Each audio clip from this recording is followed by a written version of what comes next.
Fala programador, fala programadora, tudo certinho com vocês? Sejam todos bem-vindos aí, gente, a mais um vídeo do nosso curso, tá? E vamos estar dando continuidade ao vídeo anterior. A gente estava trabalhando a parte de login da nossa aplicação e, para felicidade de vocês, essa parte já está pronta. Nossa aplicação ela já consegue autenticar um usuário. Entretanto, gente, temos um problema na nossa aplicação, tá? Entre aspas, um problema.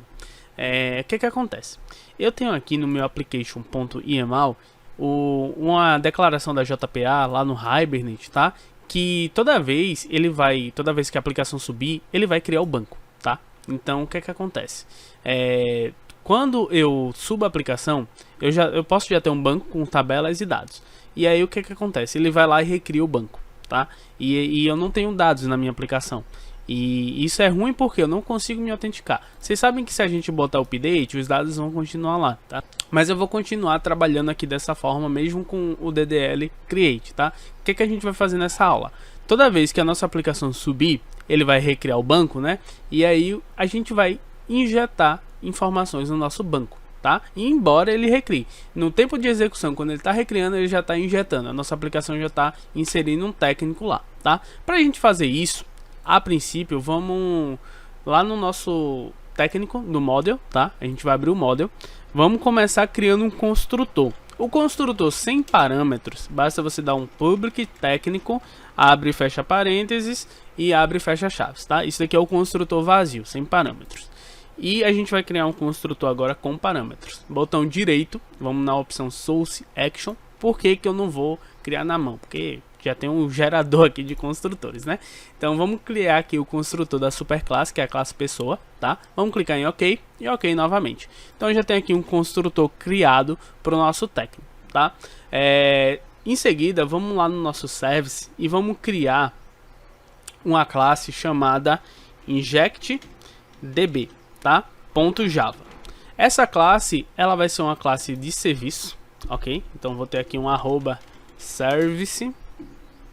E nessa classe eu vou chamar um autoride e vou trazer o meu técnico repository. Vocês vão entender já porque eu estou trazendo o técnico repository.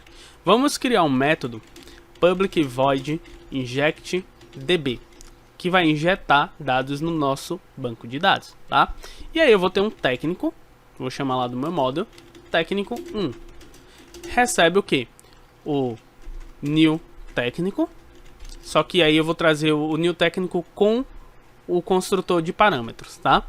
Só que aí ele vai vir tudo nu. Aí a gente vai preenchendo algumas coisas. Então a gente vai injetar um técnico aqui. O ID ele pode ser null, já que ele é auto-increment, tá? O nome, eu vou definir o nome para esse técnico. Vai ser o nome Jamerson, tá? O e-mail, eu também quero definir um e-mail para esse técnico. Porque eu quero me logar na minha aplicação. jamerson@mail.com. Certo? Eu vou quebrar aqui para ficar melhor a visualização para vocês. A senha, como é que vai funcionar? A senha, primeiro, eu preciso criptografar ela, tá? Então não adianta eu botar aqui 1, 2, 3.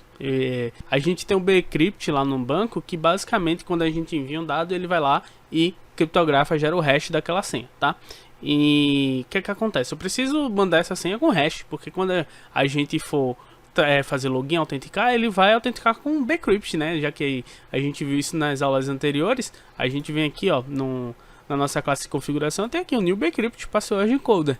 Então eu preciso encodar essa senha aqui também, beleza? E para isso eu já tenho um password util, certo? Cadê? Opa, só um pouquinho aqui, eu devia ter chamado o meu password util. Cadê ele? Aqui, ó, password util. Então eu posso chamar o password, deixa eu ver se o password util, não tá trazendo. Vamos tentar chamar aqui password util. Gente, por algum motivo, eu vou até gravar um vídeo sobre isso, tá? A droga do VS Code, às vezes, ele não consegue importar. Ele não tem sugestões para isso, tá? Isso me dá raiva, Eu vou trazer um vídeo para vocês dos problemas que você enfrenta com o VS Code quando está desenvolvendo uma aplicação mais robusta com Spring, tá? Mas eu vou colocar certinho o nome da classe aqui, beleza? E vou colocar um ponto. Nota que eu consigo acessar o método encoder, tá? E aí, ó, por algum motivo ele não consegue mostrar aquela sugestão para mim. Mas enfim, eu vou colocar minha senha. que é 1, 2, 3, 4, 5, 6, 7, 8, 9, essa senha ela já vai ser encodada, tá? Com bcrypt. Aí a imagem eu vou colocar null mesmo, eu vou enviar um null, porque não faz sentido enviar uma imagem no construtor. E o perfil, eu vou colocar aqui, ó, perfil.técnico, tá? Eu trago aí do meu enum, beleza? Então a gente já tem uma variável do tipo técnico, tá? Recebendo já as informações. O que é que eu vou fazer agora? Eu vou chamar o meu técnico repository, beleza? E vou salvar isso daqui. Eu poderia ter mais técnicos, tá? Então é por isso que eu vou usar o método saveAll, beleza? E aí eu vou chamar o arrays, ok? Ponto asList e vou passar o meu técnico 1, ok? Vou colocar um ponto e vírgula aqui, pronto. Esse método aqui vai se responsabilizar por injetar as informações lá no meu banco de dados, tá? Toda vez ele vai salvar aqui no técnico repository. Jamerson, é só isso que precisa para injetar as informações? Não. A gente vai precisar chamar um bin, que toda vez que a nossa aplicação Spring subir, a gente vai criar a classe de configuração para isso. Toda vez que a nossa aplicação Spring subir, ele vai chamar esse método aqui, tá bom? Então vamos salvar isso daqui. E aí a gente vai vir aqui na pasta config e vamos vir aqui new file, inject db config.java, tá? Essa classe, galera, vai ser uma classe de configuração. Então o Spring já vai identificar isso.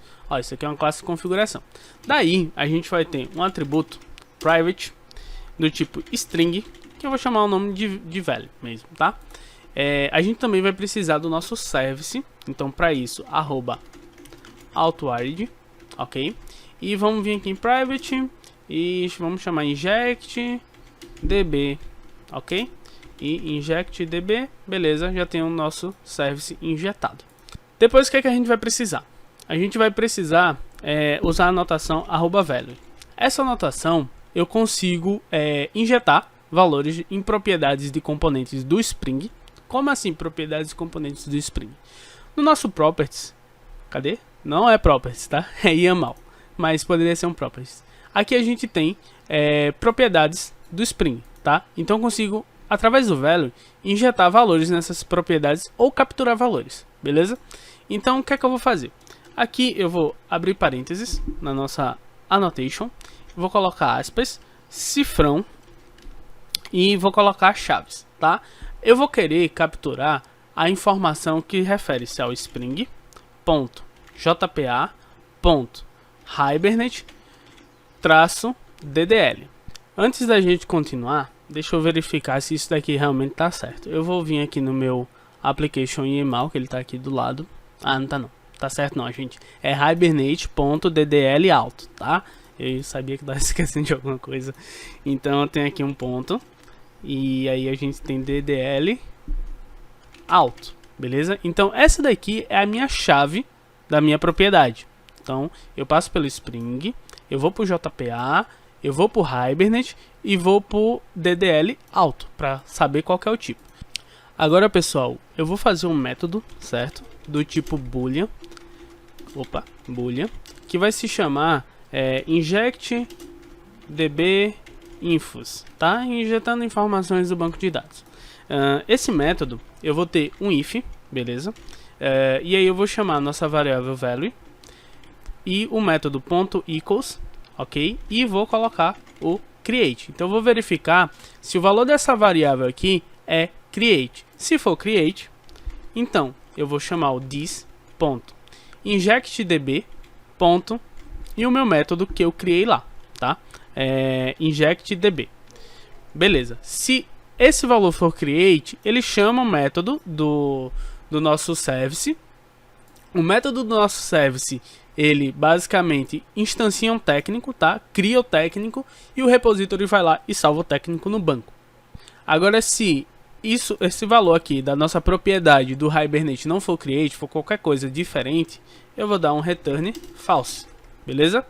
Agora, para a gente finalizar a nossa classe de configuração e o nosso método, vamos precisar anotar aqui o nosso método em cima com a anotação @bin, para que essa classe ela consiga ser gerenciada pelo Spring, tá bom?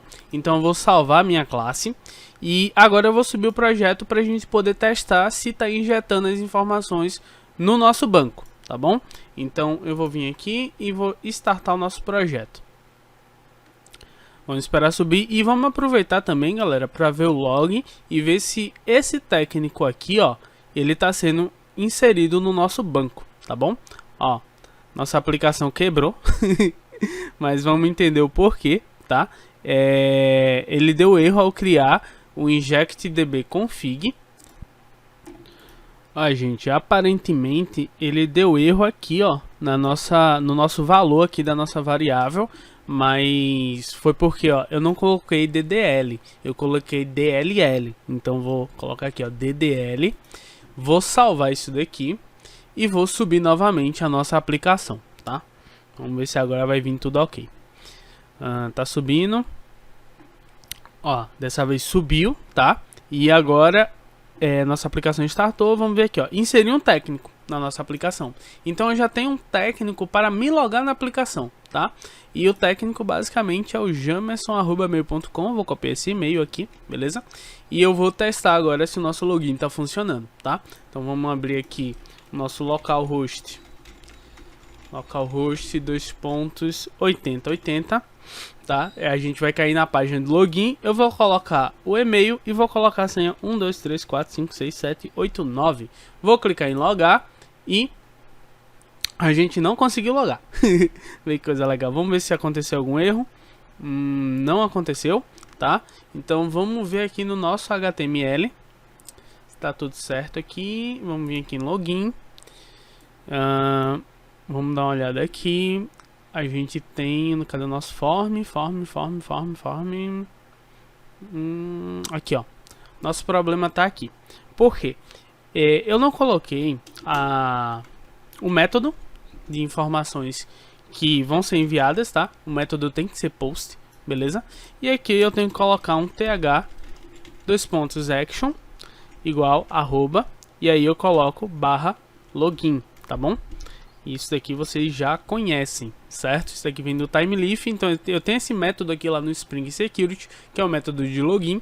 A gente vai passar o username e o password para ele, beleza? E ele vai conseguir se autenticar na nossa aplicação, tá? Eu vou salvar isso daqui, vou derrubar a aplicação e vou subir novamente, beleza? E vamos esperar a aplicação subir. Esses erros é importante que eles aconteçam para vocês verem como realmente é o desenvolvimento, tá? Muitas vezes a gente esquece de algumas coisinhas. Agora eu vou recarregar a aplicação, vou dar um Ctrl V, vou digitar a senha 1234567889, vou clicar em logar. E a gente recebeu um pequeno errinho, tá? Por quê? Isso daqui a gente conseguiu se autenticar na nossa aplicação. A gente recebeu um 404, tá? E tipo, ele não conseguiu encontrar nada para /home. Aí vamos lá no nosso controller. Ele redireciona para /home, sendo que no nosso controller, galera, cadê o start controller? Nossa, quando a gente vai fazendo o projeto, fica com tanta classe que a gente vai se perdendo. Então a gente tem aqui nosso controlador, start controller. Eu tinha retirado isso daqui, tá, gente? E eu não deixei mais /home, eu resolvi deixar barra apenas. E aí eu tenho que ir no meu web config project, eu coloco aqui somente barra, tá? Restart a aplicação. E aí a gente vai conseguir se autenticar agora corretamente. Vamos recarregar a página, colocar novamente o e-mail 1234567889, logar, e aí a gente logou na nossa aplicação com o Spring Security, tá? Esse vídeo ele ficou um pouquinho longo, né? Mas eu espero que vocês tenham gostado, tenham aprendido bastante. Eu acho muito mais prático a gente trabalhar com o Spring Security, tá? E eu espero que vocês tenham gostado desse conteúdo. E nos vemos na próxima aula, onde a gente vai começar a trabalhar na autenticação do cliente, tá bom? Então é isso, eu vou ficando por aqui. Um forte abraço a todos e até o próximo vídeo.